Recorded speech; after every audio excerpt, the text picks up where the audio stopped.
నమస్తే. నేను డాక్టర్ కపిల స్నేహ homeopathy senior consultant. ఈ ఎపిసోడ్‌లో మనము కిడ్నీ స్టోన్స్ ఆహ్, ఆహార నివారణ గురించి చెప్పుకుందాము.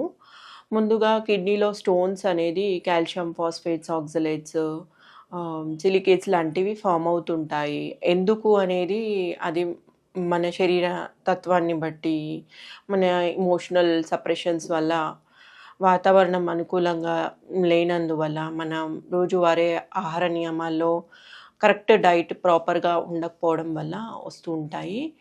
సో, కిడ్నీ స్టోన్స్ ఫార్మ్ అయినప్పుడు ఎక్కువగా చాలా చాలా ముఖ్యమైనది రోజువారీ 2-3 లీటర్ల వాటర్ ఖచ్చితంగా తీసుకోవాలి. అనగా 10-16 గ్లాసుల వాటర్ అనేది ఖచ్చితంగా తీసుకోవాలి. దాంతోపాటు మన ఆహ్, ధాన్యాలులో ఎక్కువగా పప్పులు, చిరుధాన్యాలు మరియు లో ఆక్సలేట్ వెజిటేబుల్స్ అనగా ఆకుకూరలు, కాయగూరలు ముఖ్యంగా చెప్పుకున్నట్లయితే క్యారెట్, క్యాప్సికమ్, కాకరకాయ, బెండకాయ అలాంటి వెజిటేబుల్స్ ఎక్కువగా తీసుకోవాలి. దాంతోపాటు వైటమిన్ బి6 ఉన్న పదార్థాలు అనగా పైరిడాక్సిన్ ఉన్న పదార్థాలు ఎక్కువ మోతాదులో తీసుకోవాలి. అంటే పైరిడాక్సిన్ ఎక్కువ మోతాదులో ఉన్న ఫుడ్ ఆక్సలేట్ క్రిస్టల్స్ని ఫామ్ చేయాయి. అంటే ఆక్సలేట్ క్రిస్టల్స్ కిడ్నీలో ఫామ్ అవ్వవు. అలాంటి ఫుడ్లో banana, avocado, strawberries, mangoes, oats ఎక్కువ తీసుకోవడం వల్ల ఆక్సలేట్స్ అనేవి ఎక్కువ ఫామ్ అవ్వవు. మరియు మనకి కాల్షియం రిచ్ స్టోన్స్ అనేవి తరచుగా చూస్తుంటాము. అనగా మనము మిల్క్ ప్రోడక్ట్స్, డైరీ ప్రోడక్ట్స్లో లీఫీ వెజిటేబుల్స్, వంకాయ, ఇంకా ఎక్కువ మోతాదులో టీ, కాఫీ అలాంటివి అవాయిడ్ చేయాలి.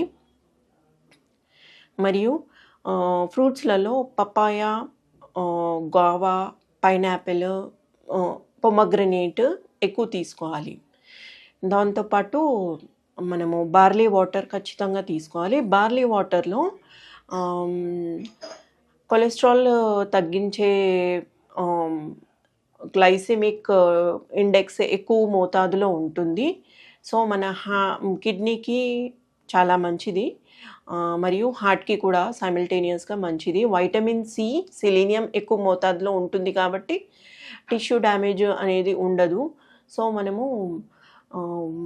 బార్లీ వాటర్ రోజువారీ తీసుకునడం వల్ల ఫిల్ట్రేషన్ అనేది ప్రాపర్గా ఉంటుంది. స్టోన్ అనేది ఏదైతే బ్లాక్ ఉంటుందో ఈజీగా యూరిన్‌లో పాస్ అవుతుంది.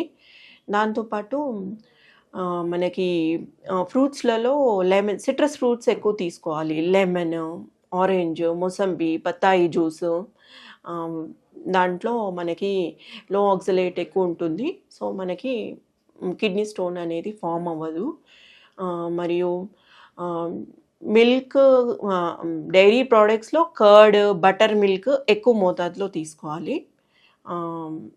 బటర్ తీసుకోవచ్చు, కాకపోతే మిల్క్ తక్కువ చేయాలి. మిల్క్, చీజ్, పనీర్ లాంటివి తక్కువ చేయాలి. ఇంకా నట్స్లో వాల్నట్, ఫ్లాక్స్ సీడ్స్ ఎక్కువ మోతాదులో చేయాలి.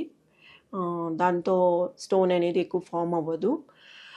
మరియు ముఖ్యంగా ఫ్రూట్ జ్యూసెస్లో చెప్పుకున్నట్లయితే tomato juice, grape juice, cranberry juice ఎక్కువ తీసుకోకూడదు.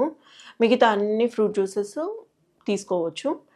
దాంతోపాటు మన కిడ్నీ ఫిల్ట్రేషన్కి చిన్న చిట్కా రోజువారీ కొత్తిమీర ఫ్రెష్గా కడిగి కొత్తిమీర జ్యూసు ఒక గ్లాసుడు రోజు తీసుకున్నట్లయితే మన మలినాల్లోని ఏదైతే కిడ్నీ ఫిల్టర్ చేస్తుందో అది ఫిల్టర్ అయ్యి ఫ్రెష్గా యూరిన్ అనేది బ్లాకేజ్, ఏవి వేస్ట్ ప్రోడక్ట్స్ అనేవి బ్లాక్ అవ్వకుండా కిడ్నీని ఆరోగ్యంగా ఉంచుతుంది. దాంతోపాటు డాక్టర్ పర్యవేక్షణలో మన హోమియోపతి ట్రీట్మెంట్లో బెరిబెరీస్ ఆక్వా, బెరిబెరీస్ వల్గారిస్తో పాటు లైకోపోడియం, సరసపిల్ల 30 లాంటి మెడిసిన్స్ డాక్టర్ పర్యవేక్షణలో తీసుకోవాలి. ధన్యవాదాలు.